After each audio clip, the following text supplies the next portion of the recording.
Hello hello जी hello hello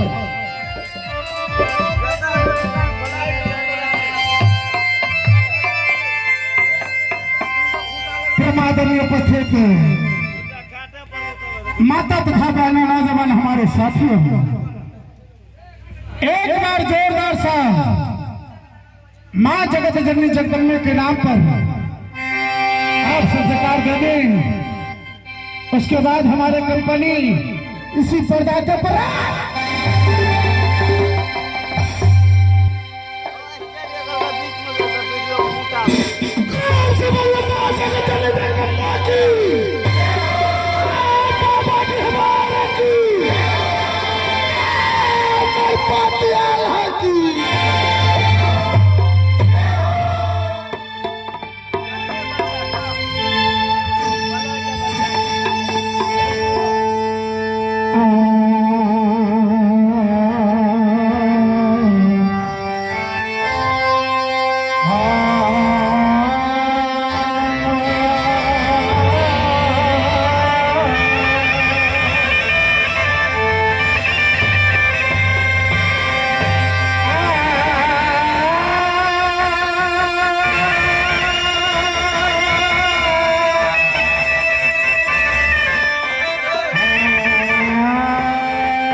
पिताजी का नाम स्वर्गीय जासर सिंह,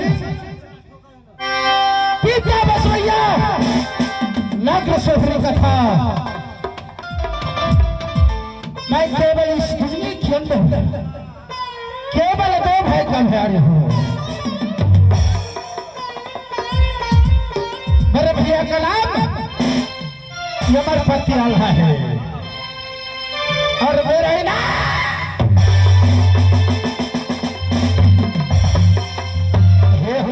जब ही नाम सुनै छै भूतल को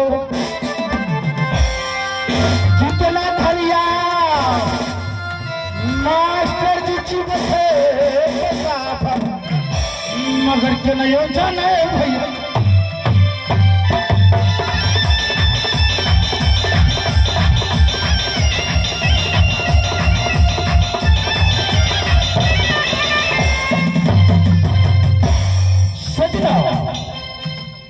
राज्य महोत्सव के दरमियान केवल दो भाई का भैयारी हो।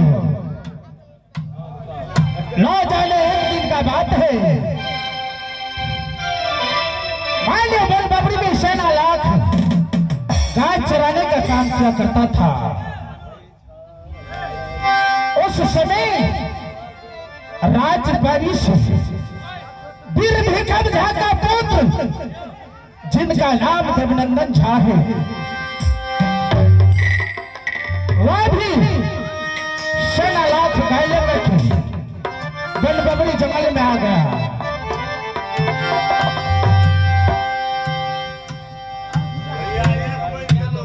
ये बाबू बात में बत्तियों पर ही खेल रही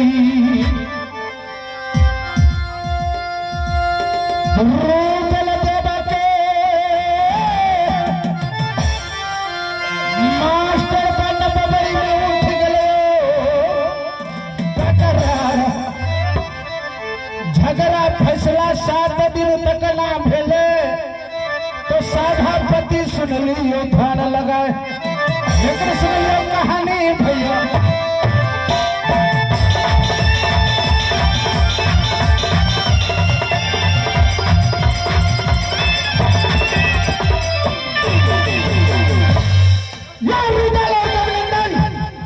सात दिन सात रात तक वन बबरी जंगल में मलयोध चलता रहा, लेकिन ना तो रुदल का हार ना तो देवनंदन का,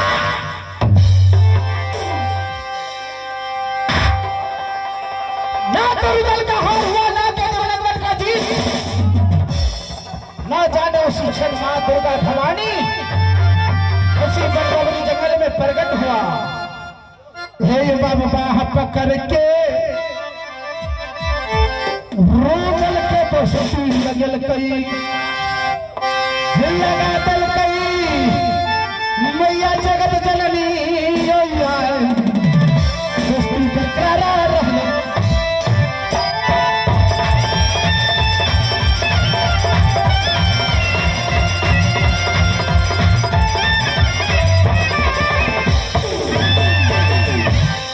उस दिन से अगर रुदल सिंह देवनंदन को नहीं देखता है तो आंखों में चैन कहा, अगर देवनंदन रुदल को नहीं देखता है तो आंखों में नींद कहा। आज मेरे दोस्त देवनंदन को मुझसे केवल 2 रोज का छुट्टी लेकर के वह राज पड़ गया था। आज उसे हफ्ते रोज गुजरने के लिए जा रहा है। न जाने कहां का छत्री कहां का सुआ, वहां तो पड़ी पड़ी क्यों चढ़ाए। क्या खबर भेजा वहां से होता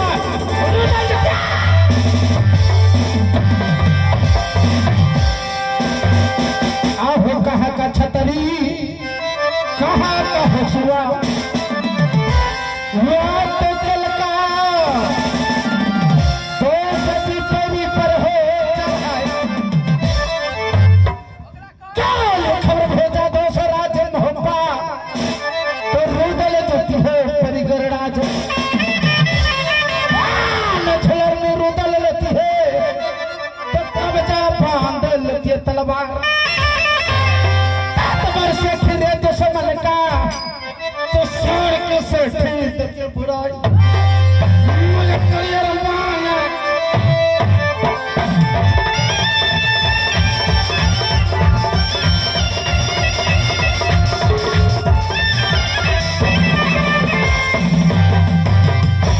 हो भैया लो है जीना लो है छे बढ़िया का करना लोहा में बढ़िया मास्टर रात दिन करे थे हे यारा मगर हो या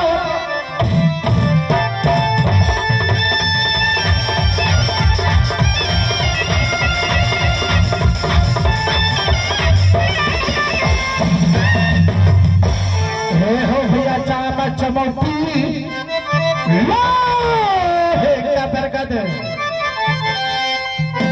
लोहे का बजाए रोदल लिया हो तो सिंगल टोपी सर पर शोभे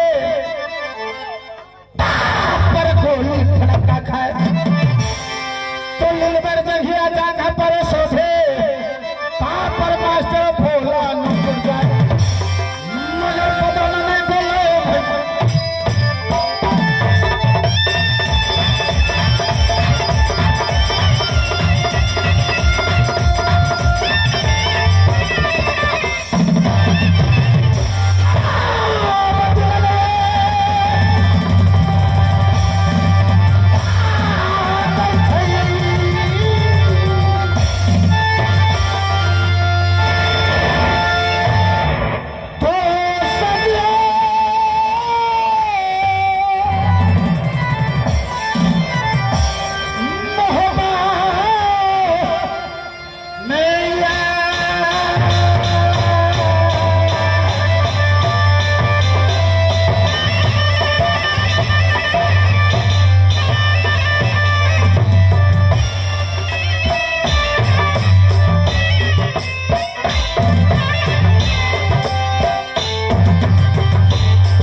अगर मेरे पास आता है तो ठीक है, नहीं तो मैं स्वयं राजपारी जाकर होगा। आखिर बात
आवाज तेरी करता है और पिता के नाम किसी लीला कौन हो जानते हैं दुल्हन के नाम से प्रसिद्ध है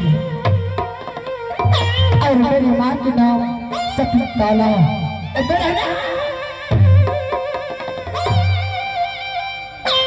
मेरा ही मकान देवनंदन झा के नाम से प्रसिद्ध है। दोस्तों आज मैं क्या बताऊंगा, आज की मोहब्बत से मैंने केवल 2 रोज की छुट्टी लेकर जाओ परिगर के अंदर। आज मुझे एक सबसे गुजर रहा है तेरे बेटा तेरी सुरता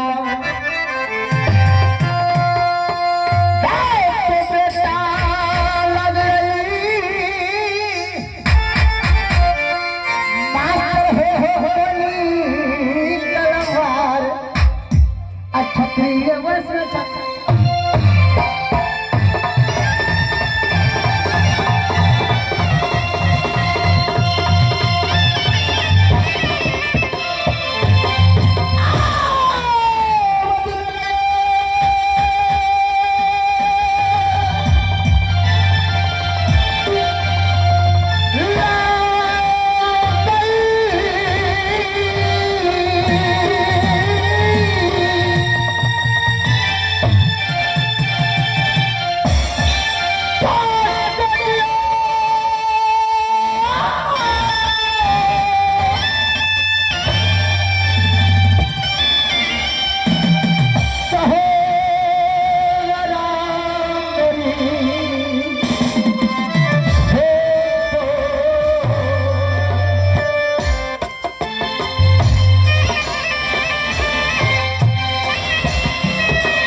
कि राज होने की अंदर चढ़ा किया हो तभी कभी खबर आ जाएगा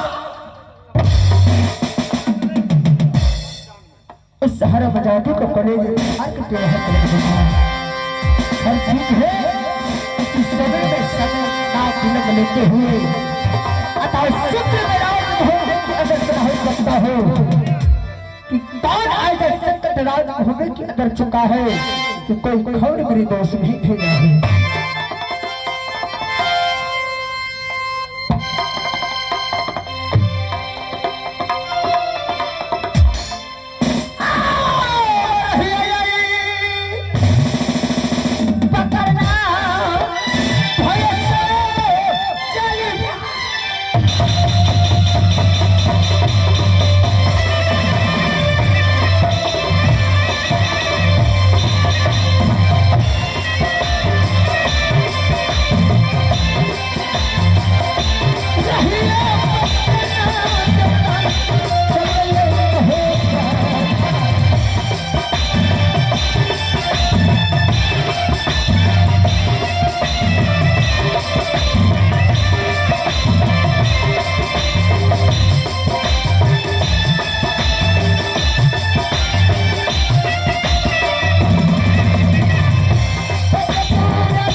नाच महफिल में कैसे आना हुआ मेरा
बोला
राज्य में पे आते आते इतनी छोटी मैंने सोचा इसीलिए मैंने सोचा मेरे दोस्त बदल चुका है या वही है, इसीलिए मैंने आते आते लगा दिया दोस्त से। हे मेरे दोस्त मैं क्या भारत भूमि के अंदर मैं के बाद यह हृदय और देवा से टक्कर देने वाला दास से खैर ठीक है, उन बातों को छोड़े दास से।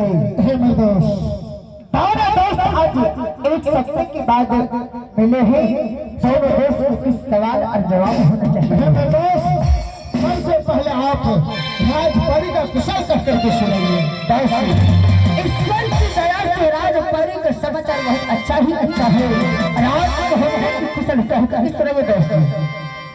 हे मेरे दोस्त राज्य महत्ता का कुशल मैं क्या कह करके सुनाऊंगा।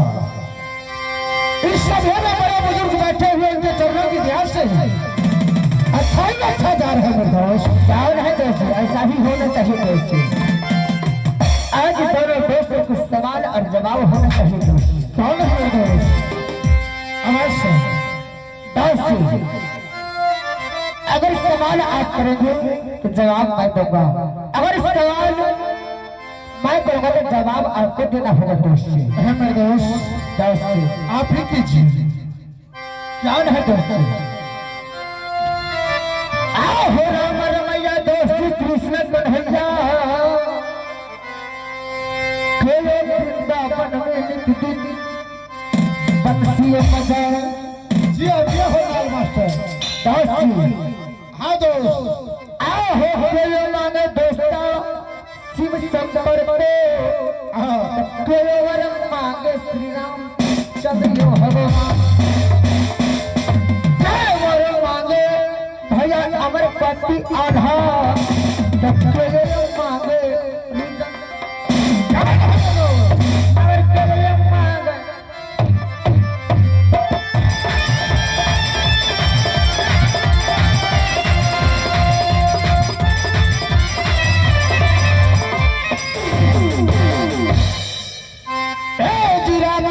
कृष्ण कन्हैया तो वृंदावन में दोस्त जी बचिया हो बजाय तो गौरी बारे मांगे शिव शंकर को, तो सीता बारे मांगे छे श्री राम भगवान, बारे मांगे भाभी सोना, तो रूबल बारे मांगे छे फुलायो सुकुमार, मगर कना बारे मांगे बाबा।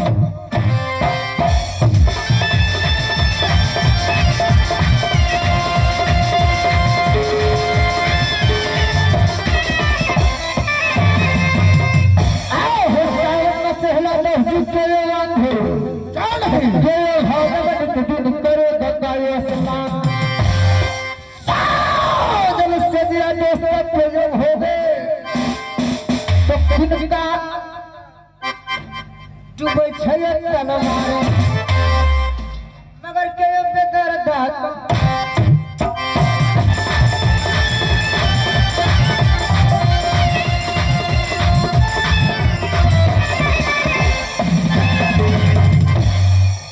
सावन में सहला दोष जी ताला से के घर है गोहरा का बना रस हो राज, 12 बेटा 18 पोता, 10वां पर पोता का मुझे ठेकान, 12 बितला दाढ़ी बुढ़वा का आगे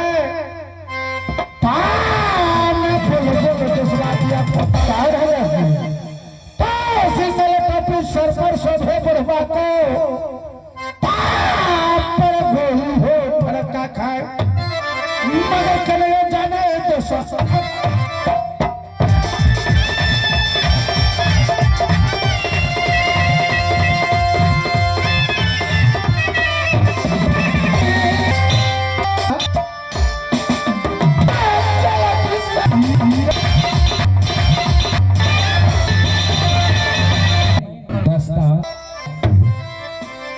ना